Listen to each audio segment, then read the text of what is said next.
ಮೊದಲನೇದಾಗಿ ಹಿಂದೆ ಗಲಾಟೆ ಮಾಡಬೇಡಿ. ನಮ್ಮ ಪಕ್ಷದ ಹೈಕಮಾಂಡ್ನವರು ಮಲ್ಲಿಕಾರ್ಜುನ್ ಖರ್ಗೆ ಅವರು ಪಕ್ಷದ ರಾಹುಲ್ ಗಾಂಧಿಯವರು ಲೋಕಸಭೆಯ ವಿರೋಧ ಪಕ್ಷದ ನಾಯಕರು ಮತ್ತು ನಮ್ಮ ನಾಯಕರು ಲೋಗೋ ಒಳಗಬೇಕು ನಮ್ಮ ಉಸ್ತುವಾರಿ ಲೋಗೋ ಒಳಗಬೇಕು ಪ್ರಧಾನ ಕಾರ್ಯದರ್ಶಿಗಳ ಸುರ್ಜೇವಾಲಾ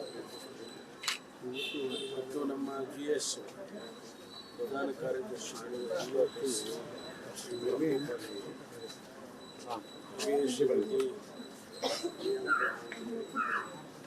ಇವರಿಗೆ ನಾನು ಧನ್ಯವಾದಗಳನ್ನು ಹೇಳೋದಕ್ಕೆ ಬಯಸ್ತೇನೆ. ಏಕೆಂದರೆ ಇವತ್ತು ಈ ಒಂದು ಪರಿಸ್ಥಿತಿಯಲ್ಲಿ ನನ್ನನ್ನು ಉಪಮುಖ್ಯಮಂತ್ರಿಯಾಗಿ ಅವರಿಗೆ ಮೇಲೆ ಇಟ್ಟಿರ್ತಕ್ಕಂಥ ವಿಶ್ವಾಸ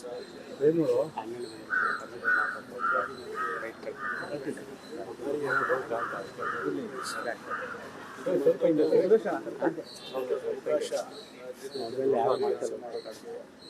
ನಮ್ಮ ಪಕ್ಷದ ಸಿದ್ಧಾಂತಗಳ ಹಿನ್ನೆಲೆಯಲ್ಲಿ ಪ್ರಣಾಳಿಕೆ ಹಿನ್ನೆಲೆಯಲ್ಲಿ ಕೆಲಸ ಮಾಡೋದಕ್ಕೆ ಮತ್ತೊಂದು ಅವಕಾಶ ನಾನು ಭಾವಿಸ್ತೇನೆ. ಹಾಗಾಗಿ ಏನು ತೀರ್ಮಾನ ಆಗಿದೆ DK ಶಿವಕುಮಾರ್ ಅವರು ಮತ್ತು ನಮ್ಮ ಹಿಂದಿನ ಮುಖ್ಯಮಂತ್ರಿಗಳು ಸಿದ್ದರಾಮಯ್ಯ ಅವರಿಬ್ಬರಿಗೂ ಕೂಡ ನಾನು ಅಭಿನಂದನೆಯನ್ನು ಸಲ್ಲಿಸ್ತೇನೆ. ಈ ಒಂದು ತೀರ್ಮಾನದಲ್ಲಿ ಅವರು ಕೂಡ ಭಾಗಿಯಾಗಿದ್ದರು.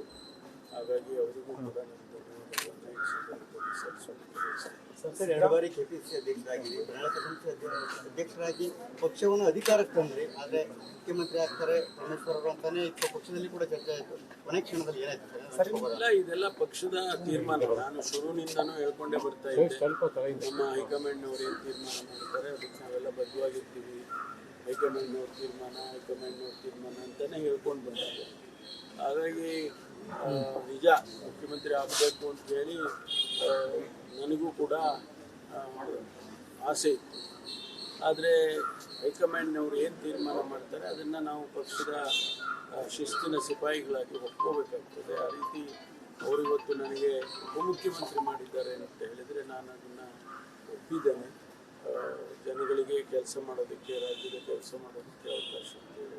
ಸರ್, ನಿಮಗೆ ಈ ಉಪಮುಖ್ಯಮಂತ್ರಿ ಪಟ್ಟ ತಪ್ಪಿದೇನಾ ಅಂತ? ಯಾಕಂದರೆ ಮುಖ್ಯಮಂತ್ರಿ ರೇಸಲ್ಲಿ ಇರೋರು ನೀವು ಉಪಮುಖ್ಯಮಂತ್ರಿ ಒಂದು ಹೆಜ್ಜೆ ಹಿಂದೆ ಬಂದಿದ್ದೀರಾ, ನಿಮ್ಗೆ ತಪ್ಪಿದೇನಾ?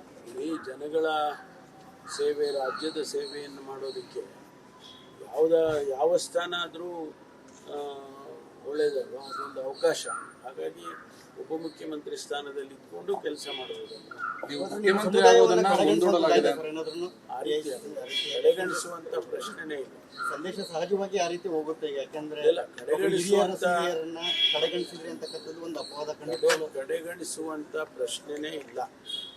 ಯಾಕೆಂದರೆ ಇದೆಲ್ಲ ಅವಕಾಶಗಳು ಒಬ್ಬೊಬ್ಬರಿಗೆ ಒಂದೊಂದು ಅವಕಾಶವನ್ನು ಕೊಟ್ಟು ಪಕ್ಷವನ್ನು ಮುಂದಕ್ಕೆ ತಗೊಂಡು ಹೋಗೋದಕ್ಕೆ ಮಾಡ್ತಾರೆ. ಆ ರೀತಿ ಇವತ್ತು ನನಗೆ ಅವಕಾಶ ಕೊಟ್ಟಿದ್ದಾರೆ. ಅದರಿಂದ ಅವರಿಗೆ ಮತ್ತೆ ಮುಖ್ಯಮಂತ್ರಿ ಆಗೋ ಪ್ರಕ್ರಿಯೆ ಮುಂದೂಡಲಾಗಿದೆ ಅಂತ ಆ ರೀತಿ ಸದ್ಯದ ಪರಿಸ್ಥಿತಿಯಲ್ಲಿ ಯಾವುದೇ ಇರುವುದಿಲ್ಲ. ಸಿದ್ದರಾಮಯ್ಯ ಅವರು CWC ಅವರಿಗೂ ಅಭಿನಂದನೆ ಸಲ್ಲಿಸ್ತೇನೆ. ನಮ್ಮ ಹಿರಿಯರೆಲ್ಲ ಸೇರಿ ಅವರಿಗೆ ಅವರಿಗೆ CWC ಸದಸ್ಯರು ನೀಡಿದ್ದಾರೆ.